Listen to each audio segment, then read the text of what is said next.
এরকম ভাবে আমাদেরকে এখনো নির্দেশ দেওয়া হয় নাই, আর এরকম ভাবে আমরা কোনো তথ্য এখন অব্দি পাই নাই। যদি আমরা পাইতাম তাহলে অবশ্যই বন্ধ রাখতাম। এখন পর্যন্ত কোনো নিউজ আসেনি এই বিষয়ে আমাদের, এরকম সরকারিভাবে কোনো নিউজ দেন, তখন আমরা কিভাবে বন্ধ করবো? সবাই নির্দেশনা সবাই যেরকম করবে আমাদের সেই আইনের ভাবে চলতে হবে। আমাদের কোনো চিঠি দেয় নাই, এখনো জানায় নাই। অবশ্যই সরকারের নিয়ম মানবো না, এটা কথা।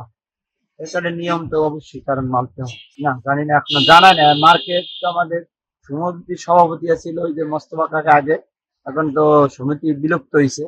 তারা জানাচ্ছে কিনা আমি সঠিক জানি না। অতিরিক্ত কোনো জানা নেই যে ওরা থাকবে কিনা, এরকম কোনো মেসেজ করে যদি সবাই বলে সবাই যদি বলবে না কেমন লাগবে। না ভাই, এখন আমরা নির্দেশনা পাইনি।